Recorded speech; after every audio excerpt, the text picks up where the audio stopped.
中国造多少航母，印度也要造多少。印度海军上将新一轮的迷惑言论有何值得关注的亮点？印度是否真的具备和中国并驾齐驱的实力？这份自信到底从何而来呢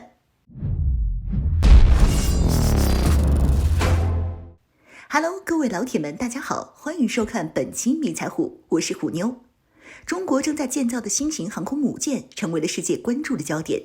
美媒等西方媒体认为，此航母将是中国自己建造的第一艘先进超级航母，在部分技术指标上和美国的福特级航母不相上下。而且现在这艘航空母舰的建造也进入了尾声，美智库认为此航母将在90至180天以内建造完毕并试航，2024年之前正式形成海上作战能力。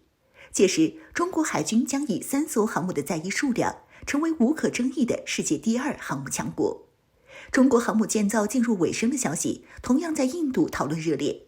针对中国海军快速发展的航空母舰的事实，印度前海军上将辛格将军在接受印度欧亚时报记者采访时明确表态，中国建造航母，印度必须跟进制造，这样才能匹敌中国的航母舰队。辛格认为，印度建造第3艘航空母舰后，可以应对任何的突防情况。3艘航空母舰的2艘部署在东海岸和西海岸，分别应对中国海军和巴基斯坦海军。剩下的1艘航母进行维护或者全球备战巡航。这样一来，可以保证无论是什么情况，印度海军至少有2艘航空母舰能够进行作战任务。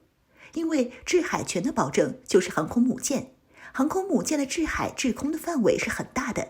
因此为了维护印度的海洋权益，同时和中巴竞争，印度需要更多的航空母舰。辛格又总结了印度拥有第3艘航母的好处：一、航母提供的对海对空对陆的打击能力，并不是一般的驱逐舰或者护卫舰可以取代的；二、航母战斗群的可以进行长时间的海上威慑或者作战任务，对于对手可以进行快速打击，或者机动作战迟滞敌人的进攻；三、能够最大程度地压制巴基斯坦海军和威慑中国海军。现阶段，巴基斯坦海军没有航空母舰，对于印度航母来说，巴基斯坦海军处于被动的劣势。如果是在战时，巴基斯坦海军只能被动防御，对于中国海军则具有一定的威慑能力，使其不敢轻举妄动。四、能够支持2栖登陆作战。当前，印度服役的航母仅有1艘维克拉玛蒂亚号，这艘航空母舰的排水量和载机数量偏小，远不是中国海军航母对手。而印度即将建造完毕，正在进行试航的首艘国产航空母舰维克兰特号的排水量比维克拉玛蒂亚号稍大，且机库面积更大，可以搭载印度的 LCA 战机或是西方战机，但是4万吨的排水量还是有点小。中国目前排水量最小的航母是辽宁号，即便是辽宁号也有 6.5 万吨的排水量，因此第3艘航母势在必行。按照印方的构想，第3艘印度航空母舰将不采用前2艘印度航母的滑跃起飞方式，改成平直甲板加弹射起飞的方式，排水量达到 6.5 万吨，具备非常强大的作战能力。届时，印度海军将制霸印度洋，并且遏制中国。看起来，目前亚太地区刮起来了一股航母风，周边国家都打算建造航空母舰。日本正在进行2艘直升机航母改装常规航母的工作。韩国方面也打算在2030年下水1艘排水量超过3万吨的航空母舰。加上印度，亚太地区关于航空母舰军备竞赛正在悄然开启。不过有一点需要提及的是，辛格的观点对于印度来说实际上是天方夜谭，不可想象的。首先就是最重要的一点，建造航母的工业能力，印度就不具备。众所周知，印度的第1艘国产航母维克拉玛蒂亚号是俄罗斯提供的基辅号航母改装而成的，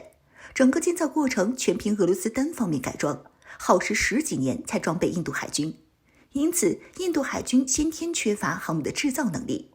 对此，部分印媒还嗤之以鼻，认为印度海军拥有航母的历史远远地超过了中国航母的发展历史。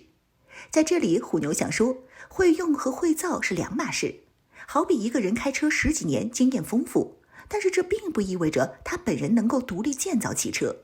这个例子在后面就被印度亲身证实了。维克拉玛蒂亚号之后，印度海军打算建造1艘真正意义上的国产航空母舰。印度海军开始建造首艘国产航母维克兰特号。但等到建造的时候，印度傻眼了，没有自己的航母设计图纸。印度又急忙购买了法国的图纸，加上意大利专家辅助设计航母。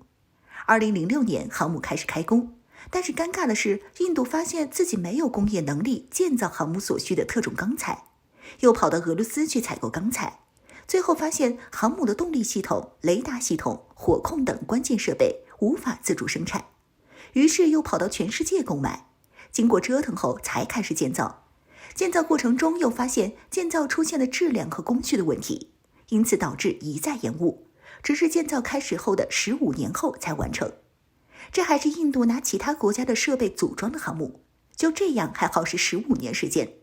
从这个例子可以看出，印度缺乏建造航母的军工业和原材料以及技术人才。如果将来再生产更大吨位的第3艘国产航母，面临的困境和难度只会更大，时间估计得10年以上了。这个时间基本上够中国建造2艘航母了，更别提什么印度追赶中国航母了，只会越追越远。因此，印度航母的最大问题是不能够脚踏实地的从零发展，一味的好高骛远，给印度航母计划带来的只能是灾难。